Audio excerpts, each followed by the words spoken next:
అప్డేట్స్తో యూట్యూబ్లో మీ ముందుంటాం. Stay with us.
న్యూస్ ఒకటి ఉన్నట్టుందండి, కపుల్ ఆఫ్ డేస్ బ్యాక్ వచ్చింది. కొద్దిగా ప్రెషర్ అనేది ఉంటుంది ఆ స్టాక్స్లో. బట్ ఎనీహౌ లాంగ్ టర్మ్లో చూసుకుంటే కొంచెం ఫండమెంటల్గా వాళ్ళకున్న పేటెంట్స్ని బట్టి ఇవన్నీ దృష్టిలో పెట్టుకొని మనం డెసిషన్ తీసుకోవాల్సి వస్తుంది. But Wockhardt Natco pharma is I think మీరు నాట్కో వైపు చూడొచ్చండి. నాట్కో కానివ్వండి, దివీస్ అనేది కొద్దిగా ఆల్రెడీ కంప్రెస్ అయ్యి బాగానే ప్రెస్ అయ్యిందండి స్టాక్ వచ్చేసి. బట్ నాట్కో కానీ హెటిరో ఫార్మా కానివ్వండి కొద్దిగా చూసుకోండి, అది కొంచెం ఫండమెంటల్గా స్ట్రాంగ్గా కనబడుతున్న స్టాక్స్. ఓకే అండి, ఇక పేటీఎంలో వాటా విక్రయంతో రిలయన్స్ క్యాపిటల్ షేర్ లాభాలను కూడా గడిస్తుందని చెప్పుకోవచ్చు. సో ఈ స్టాక్ పై మెయిన్గా మీ ఒపీనియన్ ఏంటంటారు? సో పేటీఎం ఇప్పుడు వాల్యుయేషన్స్ అండి, అది కొంచెం ఫేవరబుల్ న్యూస్ ఫర్ రిలయన్స్ అని చెప్పుకోవచ్చు అండి. అందులో మరి వాళ్ళు అరౌండ్ వాళ్ళ ఇన్వెస్ట్మెంట్ వచ్చేసి 10 crores అండి. అది కూడా వాళ్ళకి పేరెంట్ కంపెనీలో ఉన్న ఇన్వెస్ట్మెంట్ త్రూ వచ్చిన స్టేక్ అండి అది.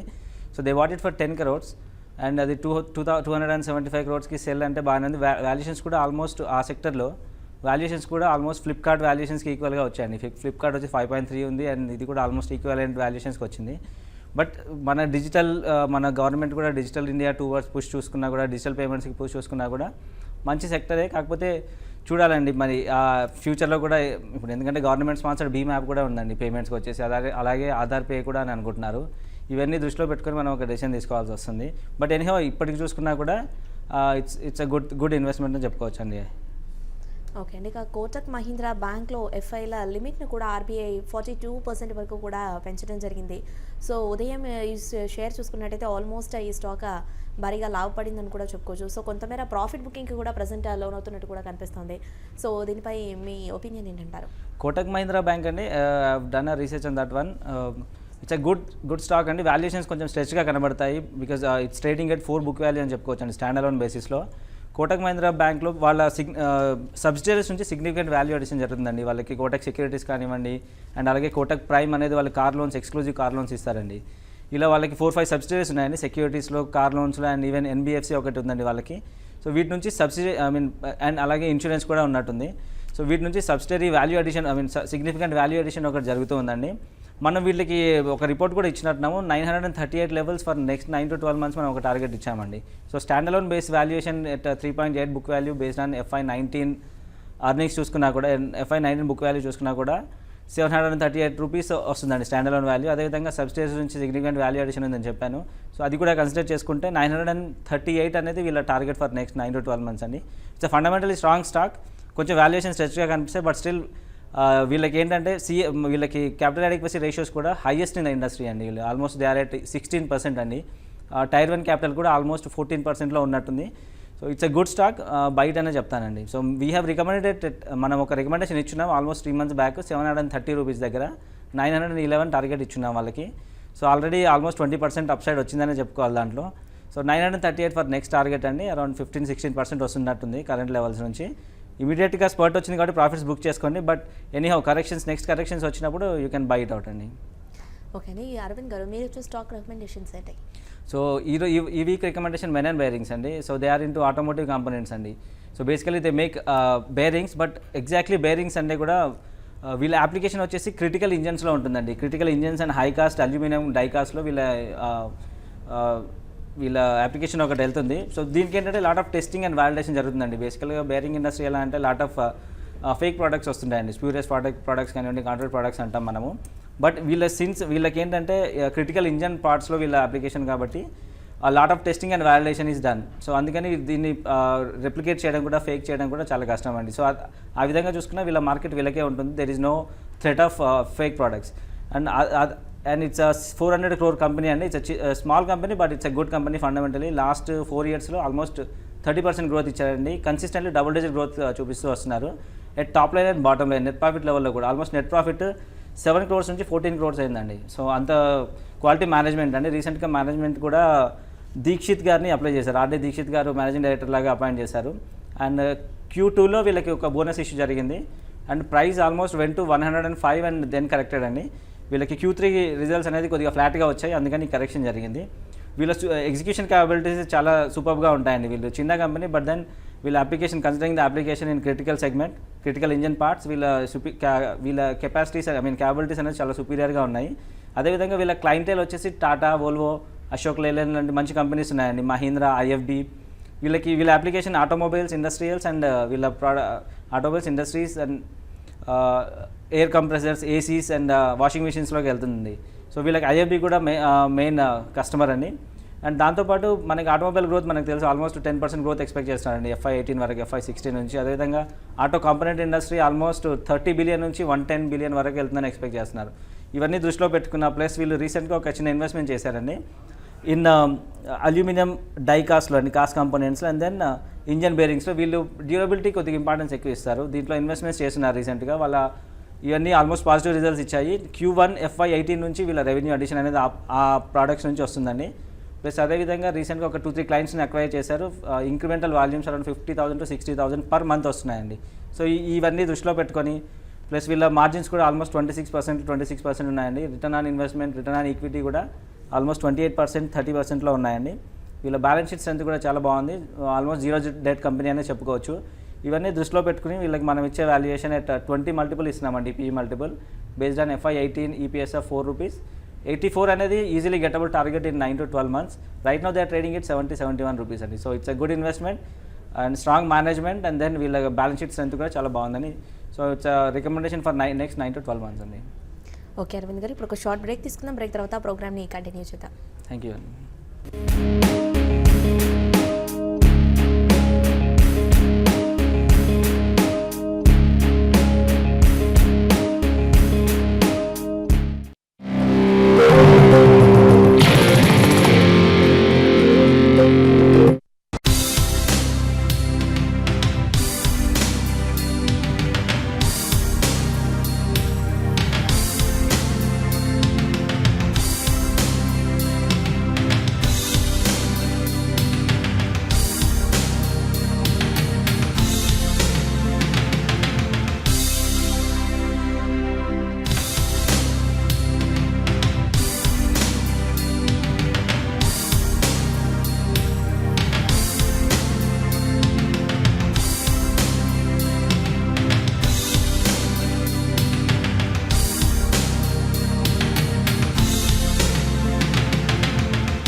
Welcome back. ఓకే సుందరరాజా గారు, ఇక మెయిన్గా ప్రజెంట్ యూరోపియన్ మార్కెట్స్ ఓపెన్ అయిన తర్వాత చూసుకున్నట్టయితే ఫ్లాట్గా ఓపెన్ అయ్యి ఇక ప్రజెంట్ చూసుకున్నట్టయితే ఫుడ్సీ, డాక్స్, క్యాక్ కావచ్చు ఆల్మోస్ట్ కాస్త వీక్గానే ట్రేడ్ అవుతున్నట్టు కూడా కనిపిస్తున్నాయి. సో యూరోపియన్ మార్కెట్స్పై మీ ఒపీనియన్ ఏంటంటారు? యూరోపియన్ మార్కెట్ చూస్తే కనుక అన్నీ ఒక స్వల్ప వీక్నెస్ తోటి ట్రేడ్ అవ్వడం మనం చూస్తున్నాము. ఓవరాల్గా నేను అమెరికన్ మార్కెట్స్ కూడా కాషియస్ ట్రెండ్, ఒక లాస్ట్ 1 or 2 monthsగా ఒక బుల్లిష్ ట్రెండ్ తర్వాత చిన్న బ్రేక్ అనేది పడినట్టుగా కనిపిస్తుంది. టెక్నికల్గా చూస్తే కనుక ఇంకా ఈ ట్రెండ్ ఇంకా ఒక మైనర్ కరెక్షన్, ఒక కన్సాలిడేషన్ దశలో వెళ్తున్నట్టే కనిపిస్తుంది, కానీ ఒక క్లియర్ క్లారిటీ అనేది లేదు. బట్ అండర్లైనింగ్ ట్రెండ్ మటుకు షార్ట్ టర్మ్లో మటుకు, మీడియం టర్మ్లో మటుకు మార్కెట్ ఇంకా బుల్లిష్గానే కనిపిస్తుంది. ఎందుకంటే మన 9,000 స్థాయి దగ్గర ఒక కరెక్షన్, కన్సాలిడేషన్ చూస్తున్నామే తప్ప కానీ ఆ సపోర్ట్ లెవెల్స్ ఇంకా బ్రేక్ కాలేదు. ఆ సపోర్ట్ లెవెల్స్ బ్రేక్ అయ్యి దాని కింద క్లోజ్ అయినంత వరకు మార్కెట్ ట్రెండ్ పాజిటివ్గానే ఉండే అవకాశాలు కనిపిస్తుంది. ఓకే అండి, ఇక మెయిన్గా చూసుకుంటే నిన్న భారీ లాభాలు గడించిన వాదిలాల్ ఇండస్ట్రీస్ ఈరోజు కూడా లాభాలతోనే కదలాడుతుంది. సో ఈ స్టాక్ పై లాంగ్ టర్మ్ కోసం మనం ఇన్వెస్ట్మెంట్ తీసుకోవచ్చు అంటారా? ఈ టైంలో పొజిషన్స్ తీసుకోవచ్చు? వాదిలాల్ ఇండస్ట్రీస్ చూస్తే కనుక బాగా బుల్లిష్గానే కనిపిస్తోంది. ఈ మధ్య మనం చూస్తున్నాము ఈ సెగ్మెంట్ స్టాక్స్ అన్నీ కూడా బాగా అప్ ట్రెండ్లో వెళ్ళటం కూడా మనం చూస్తున్నాము. ఫండమెంటల్గాను చాలా స్ట్రాంగ్గానే కనిపిస్తోంది. పైగా మిడ్ క్యాప్ కూడా కొన్ని సెలెక్టివ్ స్టాక్స్ అన్నీ కూడా బాగా బుల్లిష్ ట్రెండ్లోకి వెళ్తున్నట్టుగా మనం గమనించవచ్చు. సో ఫ్రెష్ బయింగ్ అయితే జనరల్గా ఈ మధ్యకాలంలో 20-30% వరకు బాగా అనూహ్యమైన ర్యాలీ వచ్చింది కాబట్టి జనరల్గా ఇది హోల్డ్ కేటగిరీ కింద వస్తుంది, కానీ ఫ్రెష్ బయింగ్ అనేది చేసి హైయర్ రేట్లో అనేది మంచిది కాదు. సో కాబట్టి ఏదైనా కనుక ఒక కరెక్షన్ వచ్చిందంటే కనుక వాదిలాల్ ఇండస్ట్రీస్ అక్కడ బై చేయొచ్చు. సో ఫ్రెష్ బయింగ్ అయితే దీంట్లో అవాయిడ్ చేయడం మంచిది. ఓకే అండి, కాలర్స్ వెయిట్ చేస్తున్నారు. ఫస్ట్ కాల్ తీసుకుందాము. పిఎన్ రావు.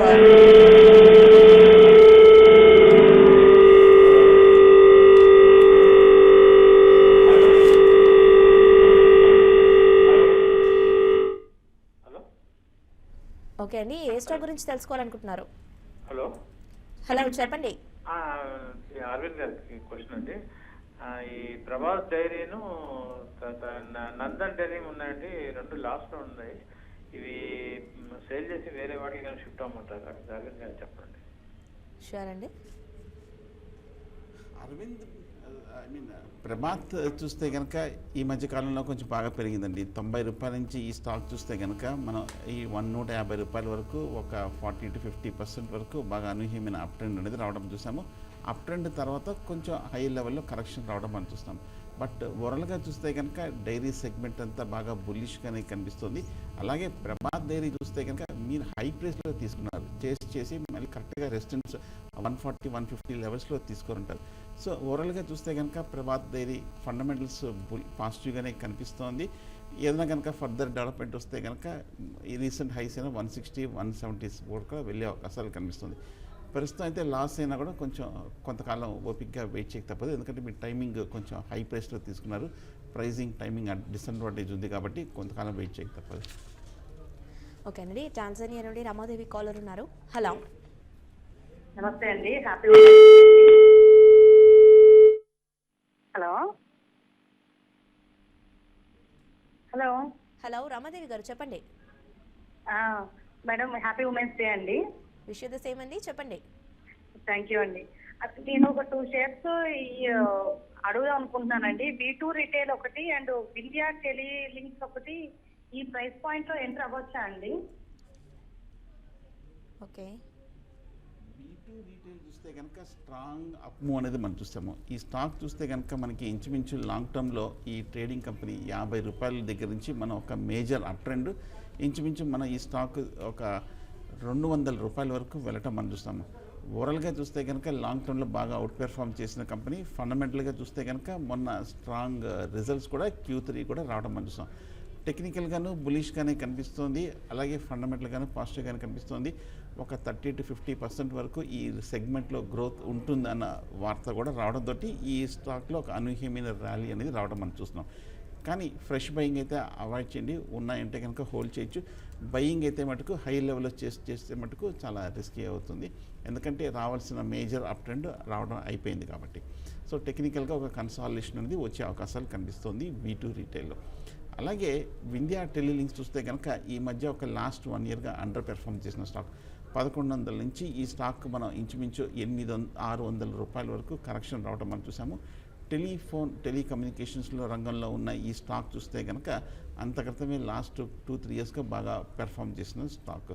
సో ఈ లెవెల్లో చూస్తే కనుక కరెక్షన్ అయిపోయిన తర్వాత కరెక్ట్గా ఆ సపోర్ట్ దగ్గర ప్రస్తుతానికి ట్రేడ్ అవుతున్న కంపెనీ ఈ వింధ్యా టెలిలింక్స్. సో ఫ్రెష్ బయింగ్ అయితే అవాయిడ్ చేయడం మంచిది. మొన్న రిజల్ట్స్ కూడా చూస్తే కనుక స్లైట్లీ అండర్ పెర్ఫామ్ చేసింది, తక్కువ రిజల్ట్స్ అనౌన్స్ కూడా చేయటం మనం చూసాం. సో ప్రస్తుతానికైతే మటుకు వింధ్యా టెలిలింక్స్ అవాయిడ్ చేయడం మంచిది. ఓవరాల్గా ఫండమెంటల్ కూడా బాగానే ఉంది, అలాగే వాల్యుయేషన్స్ కూడా ఇప్పటికీ బాగానే ఉంది. కాకపోతే ఒక మేజర్ ట్రిగర్స్ రాకపోవడంతో ఈ స్టాక్ కొంచెం సబ్డ్యూడ్ ట్రెండ్లో రావడం మంచిది. సో ప్రస్తుతానికి ఇండియా టెలింగ్స్ ఒకవేళ కనుక ఏదో కరెక్షన్ ఒక 500 ఆ లెవెల్స్కి వస్తే కనుక ఈ కరెక్షన్లో ఆవిడ బెటర్ బెట్గా ఉంటుంది, అప్పుడు వాల్యుయేషన్ కూడా చీపర్గా ఉంటుంది. ఓకే అండి, మెయిల్స్ కూడా ఉన్నాయి, కొన్ని మెయిల్స్ చెక్ చేద్దాం. సుధాకర్ మెయిల్ చేశారు, NHPCలో 10,000 రూపీస్ ఇన్వెస్ట్ చేద్దాం అనుకుంటున్నాను. సో ఈ లెవెల్లో బై చేయమంటారా లేదా ఇంకే వేరే లెవెల్లో కోసం ఆగమంటారా అని అడుగుతున్నారు. ఎన్హెచ్పిసి ఒక్కసారి మీరు చార్ట్ గమనిస్తే కనుక ఈ స్టాక్ చాలా కాలం ఒక ఏడాది క్రితం 15 రూపాయల దగ్గర ఒక మేజర్ కన్సాలిడేషన్లో తర్వాత ఒక కంటిన్యూస్ అప్ మూవ్ అనేది రావటం మనం చూస్తున్నాము ఎన్హెచ్పిసి. ఆ తర్వాత ఈ ర్యాలీలో మన పవర్ స్టాక్స్ అన్ని కూడా చాలా కాలం ఒక డీకేడ్ తర్వాత ఒక మేజర్ అప్ ట్రెండ్ రావడం చూసాము. 15 రూపాయల దగ్గర నుంచి మనకి ఈ స్టాక్ 30 రూపాయల వరకు అనూహ్యమైన అప్ ట్రెండ్ రావడం చూసాం. ఓవరాల్గా చూస్తే కనుక మొన్న Q3 రిజల్ట్స్ కొంచెం వీకర్గా కొంచెం మార్కెట్తో పోలిస్తే బిలో ఎక్స్పెక్టేషన్స్ రావడం మనం చూసాము. బట్ కానీ ఓవరాల్గా లాంగ్ టర్మ్లో చూస్తే కనుక ఎన్హెచ్పిసి మంచి రిజల్ట్సే కూడా రావడం చూసాం. ఆ మధ్యకాలం మనం చూసాము షేర్ బైక్ బ్యాక్ కూడా ఒక 2600 వరకు మేరకు కూడా అనౌన్స్ చేయడం కూడా మనం చూసాము. సో ఓవరాల్గా చూస్తే కనుక ఎన్హెచ్పిసి బులిష్గానే కనిపిస్తుంది, ఫండమెంటల్గా స్ట్రాంగ్గానే ఉంది. కాకపోతే టెక్నికల్గా 15 నుంచి 30 రూపాయల వరకు వెళ్ళింది కాబట్టి ఈ లెవెల్లో లాంగ్ టర్మ్ రెసిస్టెన్స్ ఉంది కాబట్టి ఒక కరెక్షన్ వచ్చే అవకాశం ఉంది. ఒకవేళ కనుక 26, 25 లెవెల్స్కి వస్తే కనుక బై చేయొచ్చు ఎన్హెచ్పిసి. ఓకే అండి, మరో మెయిల్ చూద్దాము. శ్రీనివాస మెయిల్ చేశారు, లాంగ్ టర్మ్ వ్యూ కోసం వీగార్డ్ అండ్ ఎన్బిసిసి తీసుకోవచ్చానని అడుగుతున్నారు. రెండు స్టాక్స్ చూస్తే కనుక ఫండమెంటల్గా చాలా స్ట్రాంగ్ కంపెనీస్ అండి. వీగార్డ్ చూస్తే కనుక ఈ మధ్యకాలంలో బాగా పెర్ఫామ్ చేసిన కంపెనీ. ఆ మధ్య కార్పొరేట్ యాక్షన్ తోటి ఒక మేజర్ స్ప్లిట్ రావడం మనం చూసాము. స్ప్లిట్ అయిన తర్వాత మనకి 160 రూపాయల నుంచి 250 రూపాయల వరకు పెరగటం మనం చూసాము వీగార్డ్. సో ఫండమెంటల్గా బులిష్గానే కనిపిస్తుంది. ఈ లాస్ట్ 6 మంత్స్గా చూస్తే కనుక అంత క్రితం ఆ స్ప్లిట్ రాకముందు రావాల్సిన కరెక్షన్, అది టెక్నికల్ ఓవర్బాట్ పొజిషన్ని కూడా అడ్జస్ట్మెంట్ అయ్యింది కాబట్టి వీగార్డ్ ఇండస్ట్రీస్ కొంచెం స్థిరంగానే కనిపిస్తుంది. సో ఫండమెంటల్గా టెక్నికల్గాను రెండు పాజిటివ్గా ఉంది కాబట్టి వీగార్డ్ని బై చేయొచ్చు. రెండో స్టాక్ అన్నారు. ఓకే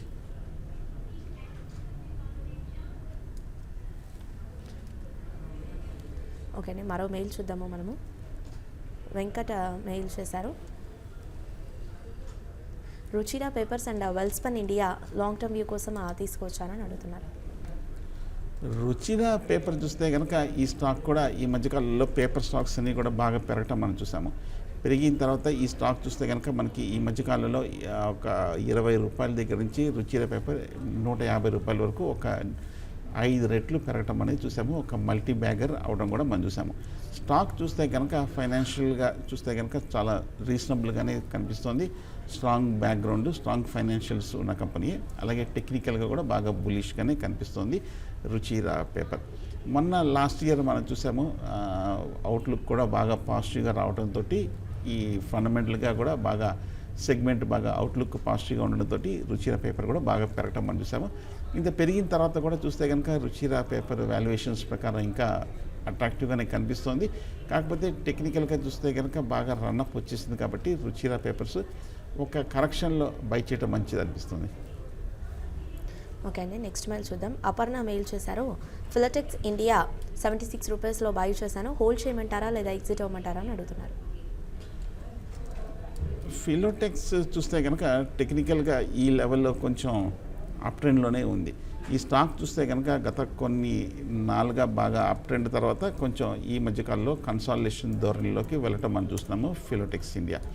ఈ స్టాక్ చూస్తే కనుక మనం ఒకప్పుడు ఒక 15 రూపాయల దగ్గర నుంచి లాస్ట్ 1 ఇయర్గా ఇంచుమించు ఒక 80 రూపాయల వరకు వెళ్ళటం మనం చూస్తున్నాము ఫిలోటెక్స్ ఇండియా. సో టెక్నికల్గా చూస్తే కనుక నా ఉద్దేశము బులిష్గానే కనిపిస్తుంది కాబట్టి, పైగా ఈ మధ్యకాలంలో లాస్ట్ 2-3 మంత్స్గా బాగా కన్సాలిడేషన్ అయ్యి 70 రూపాయల దగ్గర ఒక స్థిరమైన బేస్ ఏర్పడి ఒక 105 రూపాయల వరకు వెళ్ళటం మనం చూస్తున్నాము. ఈ టెక్స్టైల్ సెగ్మెంట్స్లో ఉన్న స్టాక్స్ అన్నీ కూడా బాగా మిక్స్డ్గా ఉండి కొన్ని స్పెసిఫిక్గా టెక్స్టైల్ స్టాక్స్ అన్నీ కూడా బాగా రన్అప్ రావడానికి మనం చూస్తాం. రన్అప్ వచ్చిన తర్వాత కూడా ఫిలోటెక్స్ ఇండియా వాల్యుయేషన్స్ ప్రకారం కూడా ఇంకా అట్రాక్టివ్గానే కనిపిస్తుంది. మొన్న రిజల్ట్స్ కొంచెం స్లైట్లీ బిలో ఎక్స్పెక్టేషన్స్ వచ్చినప్పటికీ బట్ ఓవరాల్గా లాంగ్ టర్మ్లో కూడా ఫండమెంటల్ కూడా బాగా పెర్ఫామ్ చేసిన కంపెనీ ఫిలోటెక్స్ ఇండియా. అలాగే టెక్నికల్గా కూడా బాగా పెర్ఫామ్ చేసిన కంపెనీ. సో ఇది మీరు బై చేయొచ్చు లాంగ్ టర్మ్ కోసం. ఓకే సుందరరాజు గారు, ఇక ప్రజెంట్ మన మార్కెట్స్ ట్రెండ్ని అబ్జర్వ్ చేసినట్టయితే ఇంకా కన్సాలిడేషన్ ట్రెండ్ని కొనసాగిస్తున్నట్టు కూడా కనిపిస్తున్నాయి. ఇక నిఫ్టీ చూసినట్టయితే ఆల్మోస్ట్ 30 పాయింట్స్ డౌన్ సైడ్లో ట్రేడ్ అవుతూ వస్తుంది. సో ఈరోజు మీ పాయింట్ ఆఫ్ వ్యూలో క్లోజింగ్ ఏ విధంగా ఉండొచ్చు అంటారు? బహుశా 8,900 ఈ సపోర్ట్ లెవెల్స్ గత వారం రోజుల నుంచి ఆ రేంజ్లో మూవ్ అవుతున్న ఒక 8,900 సపోర్ట్ లెవెల్కి ఒకసారి వాళ్ళు పరీక్షించే అవకాశం ఉంది. ఒకవేళ కనుక క్లోజింగ్ సమయానికి 8900 కింద కనుక క్లోజ్ అయిందంటే మార్కెట్లో ఫర్దర్ కరెక్షన్ 8,800 అంటే ఒక 100 పాయింట్లు టార్గెట్ వరకు ఎక్స్పెక్ట్ చేయొచ్చు. ఒకవేళ కనుక ఇవాళ కనుక రేపు కనుక 8900 దగ్గర కనుక అనూహ్యంగా రికవరీ అయ్యిందంటే అప్పుడు పాజిటివ్ రివర్సల్ వచ్చింది అనుకోవచ్చు.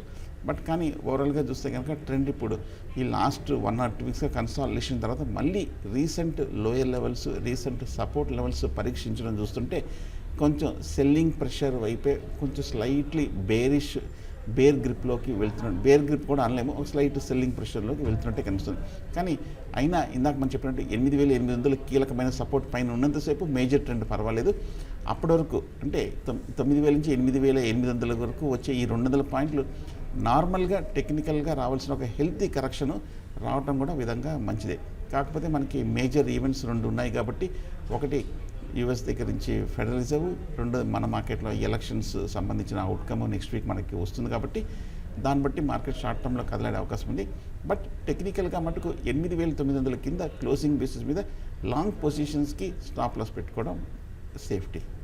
Thank you Sundararaju garu. So years present markets ట్రెండ్ని అబ్జర్వ్ చేసినట్టయితే సెన్సెక్స్ 118 పాయింట్స్ డౌన్ సైడ్తో 28,881 వద్ద ట్రేడ్ అవుతుండగా నిఫ్టీ 30 పాయింట్స్ డౌన్ సైడ్తో 8,917 వద్ద ట్రేడ్ అవుతుంది. అండ్ బ్యాంక్ నిఫ్టీ విషయానికి వచ్చినట్టయితే